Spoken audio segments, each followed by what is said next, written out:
Dear students, আসসালামু আলাইকুম। আমি ডক্টর নাতাশা রিয়া হারুন মালিহা সবাইকে ওয়েলকাম করছি আমার আজকের ক্লাসে।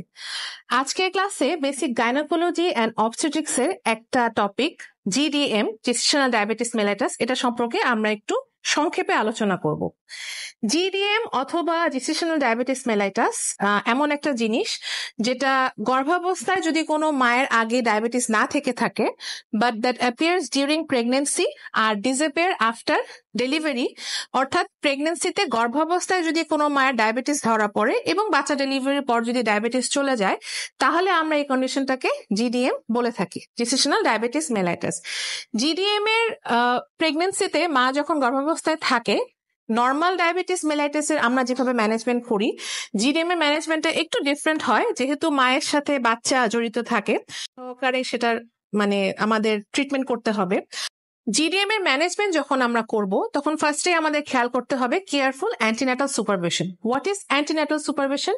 বাচ্চা পেটে থাকা অবস্থায় আমরা মায়ের যে তদারকিটা বা সুপারভিশন করব, সেটাই হচ্ছে অ্যান্টিন্যাটাল সুপারভিশন। জিডিএম এর ক্ষেত্রে আমরা মায়ের ডায়াবেটিস পরীক্ষা, মায়ের গর্ভাবস্থার 20 সপ্তাহের পর থেকে আমরা প্রতি মাসে একবার করে তার ডায়াবেটিস পরীক্ষা করব। এরপরে 20 সপ্তাহের পরে আমরা তার 2 সপ্তাহ পর পর, অর্থাৎ 1 মাসে 2 বার করে আমরা তার ব্লাড সুগার এস্টিমেশন করব। ব্লাড সুগার এস্টিমেশন করার পর যেহেতু মায়ের ডায়াবেটিস আছে, মা গর্ভাবস্থায় বা প্রেগনেন্ট থাকা সত্ত্বেও তার যে ফুড চার্টটা বা ডায়েট চার্টটা, সেটা আমাদের অন্যান্য যে ডায়াবেটিক পেশেন্ট, যেমন আমরা অ্যাডভাইস করি চিনি বা চিনি জাতীয় খাবার বা কার্বোহাইড্রেট জাতীয় খাবার বেশি না খাওয়ার জন্য, সেরকমই থাকবে। অর্থাৎ অ্যাজ আদার ডায়াবেটিক পেশেন্ট যে ডায়েট চার্টটা থাকবে, সেটাই আমরা ডায়াবেটিসের মায়ের জন্য আমরা মেনটেন করব। আর আমরা এই ক্ষেত্রে মায়ের ক্ষেত্রে জিডিএম এর ক্ষেত্রে আমরা একটা পরীক্ষা করে থাকি, যে পরীক্ষাটার নাম হচ্ছে HbA1c। এক্ষেত্রে একটু বলে রাখি, হোয়াট ইজ HbA1c? HbA1c একটা পরীক্ষা, যে পরীক্ষার মাধ্যমে আমরা গত 3 মাসের ডায়াবেটিসের গড় হিসাবটা আমরা জানতে পারি। অর্থাৎ যেহেতু এটা একটা গড় হিসাব, তো এটার রেশিওটাও পার্সেন্টেজেই থাকে।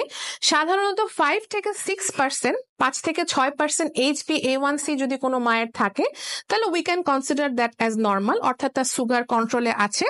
আর এরপরে অন্যান্য গর্ভাবস্থায় মাদের আমরা যেভাবে অ্যাসেসমেন্ট করব, ডায়াবেটিক মাদেরকে একটু আমাদের স্পেশালি অ্যাসেসমেন্ট করতে হবে। এখন আসি, যদি আমাদের ডায়াবেটিসের কন্ট্রোলের কথা বলি, তাহলে আমরা সবসময় insulin is preferable all the time. Diabetic মায়ের জন্য ইনসুলিন ইউজ করাটা সব থেকে সেফ। এক্ষেত্রে কিছু কিছু ডাক্তাররা ওরাল হাইপোগ্লাইসেমিক এজেন্ট অ্যাডভাইস করতে পারে, সেটাও করা যেতে পারে, বাট ইনসুলিনটা ইজ ইউজড অলওয়েজ। এখন চলে আসি আমরা অবস্টেট্রিক ম্যানেজমেন্ট, অর্থাৎ মায়ের সাথে বাচ্চা হওয়ার যখন সময় আসবে, তখন আমরা কি করব।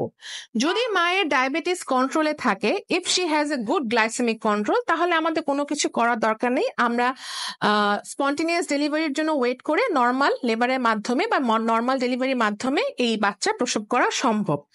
বাট যদি কোনো মায়ের ডায়াবেটিস কন্ট্রোলে না থাকে, ইনসুলিন নেওয়ার পরেও, খাওয়া দাওয়া কন্ট্রোল করার পরেও, সেক্ষেত্রে মায়ের আমরা সিজারিয়ান সেকশন অ্যাডভাইস করতে পারি। এক্ষেত্রে আমি একটা কথা বলতে চাই, এখানে তোমরা দেখবা তোমাদের ম্যানেজমেন্টে একটা টার্ম আছে, elective caesarean section. What is elective? যে সকল প্রসিডিউর বা যে সকল অপারেশন আমরা নিজেদের প্রয়োজন মতো আমরা সিলেক্ট করতে পারি। অর্থাৎ যেহেতু মায়ের ডায়াবেটিস আছে, ডায়াবেটিস কন্ট্রোলে নাই, এই মহিলা সিজার লাগবেই, সেই ক্ষেত্রে ডাক্তারের সাথে বা নিওনাটোলজিস্টের সাথে আলোচনা করে আগে থেকে একটা তারিখ আমরা ঠিক করে রাখতে পারি, যে অমুক মাসের অমুক তারিখে আমরা সিজারিয়ান সেকশন করব। এই যে অপারেশনটা নিজের ইচ্ছা মতো বা ডাক্তার আর পেশেন্টের আলোচনার সাপেক্ষে যে অপারেশনটা করা যায়, এই সকল অপারেশনকে বলা হয় ইলেকটিভ।